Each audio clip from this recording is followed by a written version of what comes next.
আসসালামু আলাইকুম। শুরুতেই জানিয়ে দিব এখনকার গুরুত্বপূর্ণ সংবাদ শিরোনাম। আবার ক্ষমতা পেলে কোথায় যাবে? রাজনীতিতে উত্তপ্ত ভাষা। জামায়াতে ইসলামীতে স্বতঃস্ফূর্ত যোগদানে নারী পুরুষের উপচে পড়া ভিড়।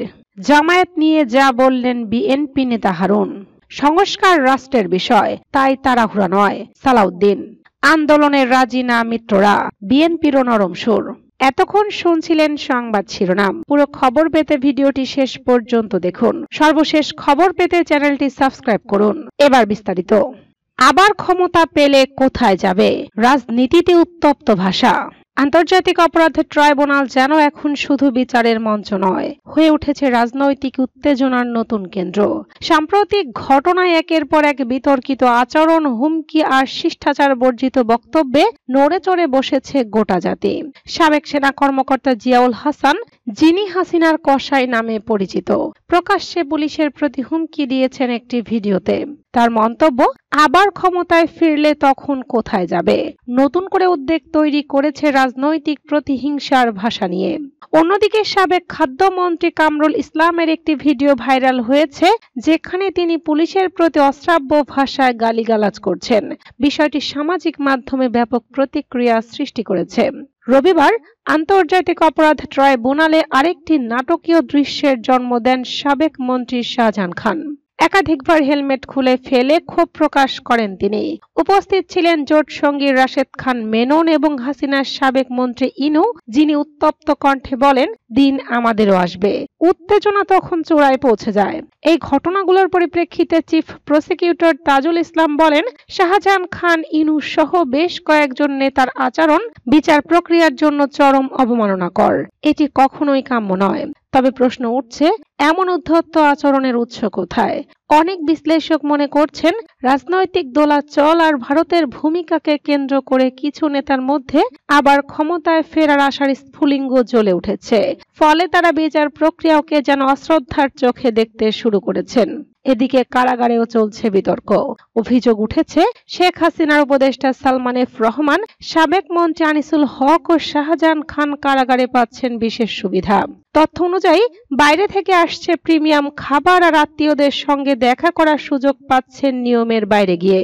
এই পরিস্থিতিতে গঠন করা হয়েছে 2 সদস্যের একটি তদন্ত কমিটি।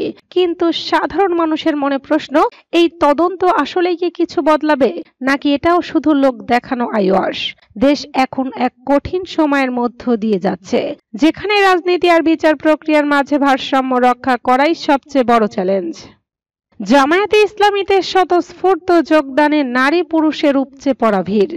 বাংলাদেশে জামায়াতে ইসলামীর কেন্দ্র ঘোষিত গণসংযোগ পক্ষের দাওয়াতি অভিযানের 11তম দিনের রাজধানীর রমনায় জামায়াতে ইসলামীতে স্বতঃস্ফূর্ত যোগদানে নারী পুরুষের উপচে পড়া ভিড় দেখা যায়।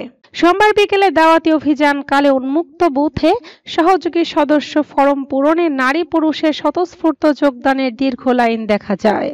এ সময় রমনা থানা জামায়াতে ইসলামীর দায়িত্বশীল নেতৃবৃন্দ ফরম পূরণে আগ্রহীদের সহযোগিতা করে।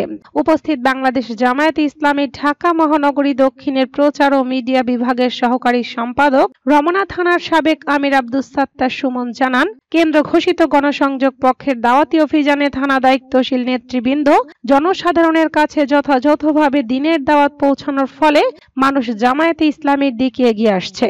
মানুষ বুঝতে পারছে এবং বিশ্বাস করে জামায়াতে ইসলামীর নেতৃত্বে একটি কল্যাণ ও মানবিক সমাজ গঠন সম্ভব। তিনি আরো বলেন, আল্লাহ নামাজ, রোজা, হজ, যাকাতের মতোই দিন কায়েম ফরজ করেছে।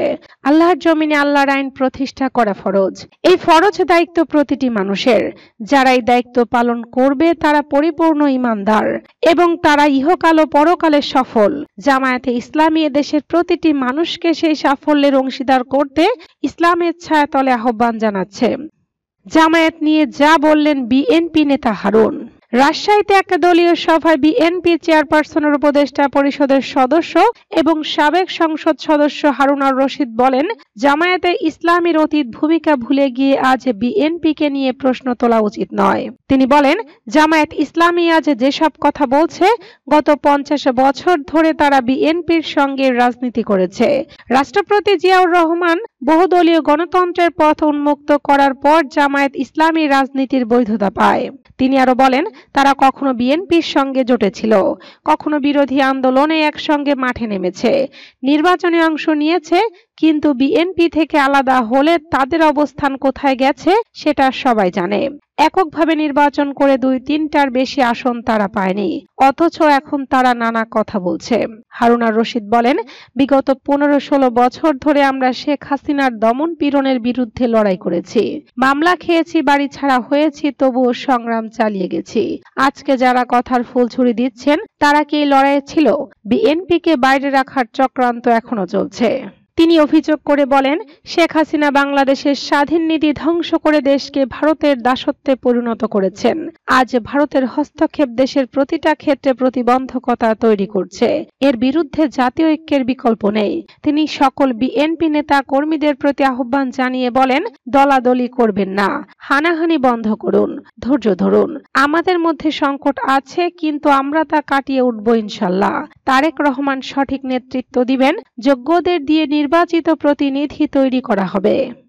সংস্কার রাষ্ট্রের বিষয়, তাই তাড়াহুড়া নয়। সালাউদ্দিন, বৃহত্তর ঐক্যমত তৈরি করতে পারলে জাতীয় জীবনে গুরুত্বপূর্ণ ভূমিকা রাখা সম্ভব বলে মন্তব্য করেছেন বিএনপির স্থায়ী কমিটির সদস্য সালাউদ্দিন আহমেদ। তাই সংস্কারের বিষয়ে তাড়াহুড়া করা উচিত নয় বলে মনে করেন তিনি। মঙ্গলবার জাতীয় ঐক্যমত কমিশনের সঙ্গে সংলাপে বিএনপির প্রতিনিধি দলের যোগ দেওয়ার আগে সালাউদ্দিন আহমেদ এসব কথা বলেন। বিএনপির স্থায়ী কমিটির এই সদস্য বলেন, সংবিধান সংস্কার কমিশনের রিপোর্ট নিয়ে আলোচনা আজ শেষ পর্যায়ে, বিচার বিভাগ নিয়ে আজ আলোচনা শুরু হবে, ধারাবাহিকভাবে অন্যান্য কমিশন নিয়ে আলোচনা হবে। সালাউদ্দিন আহমেদ বলেন, সংস্কার নিয়ে বিভ্রান্তি তৈরি হয়েছিল, তবে দফা ওয়ারি বিএনপি বিস্তারিত আলোচনা করছে। এটা রাষ্ট্রের বিষয়, তাড়াহুড়ার বিষয় নয়। বৃহত্তর ঐক্যমত তৈরি করতে পারলে জাতীয় জীবনে গুরুত্বপূর্ণ ভূমিকা রাখা যাবে। তিনি বলেন, বিচারক নিয়োগ বিষয়ক অধ্যাদেশ, আলাদা সচিবালয় গঠন সহ বিচার বিভাগের সম্পূর্ণ স্বাধীনতায় বিশ্বাসী বিএনপি, তবে সবকিছু আইন অনুযায়ী এবং সাংবিধানিক হতে হবে। আন্দোলনে রাজি না মিত্ররা, বিএনপিরও নরম সুর। নির্বাচন নিয়ে সরকারের কাছ থেকে সুনির্দিষ্ট রোডম্যাপ না পেয়ে মিত্রদের সঙ্গে বৈঠকে বসেছে বিএনপি। তবে মিত্ররা ডিসেম্বরের মধ্যে নির্বাচন আদায়ে অন্তর্বর্তী সরকারের বিরুদ্ধে রাজপথের আন্দোলনে রাজি নয়। তারা অন্তর্বর্তী সরকারের উপর আস্থা রাখতে চান। বিএনপির যুগপৎ আন্দোলনের সঙ্গীরা মনে করেন, মোহাম্মদ ইউনূস নেতৃত্বাধীন সরকার চলতি বছরে ডিসেম্বরের মধ্যে গ্রহণযোগ্য নির্বাচন দেবে। এই সরকারের বৈধতা তারাই দিয়েছেন। এখন সরকারের বিরুদ্ধে আন্দোলন করলে তৃতীয় পক্ষ ফায়দা লোটার চেষ্টা করবে। তাই এখনই তারা সরকার বিরোধী কোনো কর্মসূচিতে একমত নন। এছাড়া ঢাকায় আওয়ামী লীগের ঝটিকা মিছিল বড় হওয়ার বিষয়টি বৈঠকে গুরুত্ব পেয়েছে। ত্রয়োদশ জাতীয় সংসদ নির্বাচন সামনে রেখে নিজেদের পরবর্তী করণীয় ঠিক করতে যুগপৎ আন্দোলনের শরিকদের সঙ্গে বৈঠক করছে বিএনপি। শনিবার গুলশানে 12 দলীয় জোট ও লিবারেল ডেমোক্রেটিক পার্টির সঙ্গে বৈঠক করে দলটি। ধারাবাহিকভাবে বিভিন্ন দল ও জোটের সঙ্গে বৈঠক চলবে। গত বুধবার অন্তর্বর্তী সরকারের প্রধান উপদেষ্টা ডক্টর মোহাম্মদ ইউনূসের সঙ্গে রুদ্ধদ্বার বৈঠক করেও নির্বাচনের রোডম্যাপ পায়নি বিএনপি। বৈঠক নিয়ে দলটি একেবারেই সন্তুষ্ট হতে পারেনি। বিএনপির নির্বাচনের দিনক্ষণ চাওয়ার জবাবে প্রধান উপদেষ্টা সুনির্দিষ্ট কোনো রোডম্যাপ দেননি। 2025 সালের ডিসেম্বর থেকে 2026 সালের জুনের মধ্যে নির্বাচন, বরাবরের মতো একই কথারই পুনরাবৃত্তি করছেন সরকার প্রধান। বৈঠকে অসন্তুষ্ট বিএনপি তাদের মিত্রদের সঙ্গে আলোচনা করে পরবর্তী পদক্ষেপ নেওয়ার কথা জানিয়েছিল। যুগপৎ আন্দোলনের শরিকদের বৈঠক সূত্রে জানা গেছে, সরকার প্রধানের সঙ্গে সরাসরি আলোচনায় কি ফলাফল এসেছে বিএনপি মূলত সেটি জানানোর জন্যই শরিকদের সঙ্গে বসেছে। নির্বাচন এবং পরবর্তী করণীয় নিয়ে তাদের মতামত নিচ্ছে, যা পরে নিজস্ব ফোরামে আলোচনা করে চূড়ান্ত সিদ্ধান্ত নেবে বিএনপি।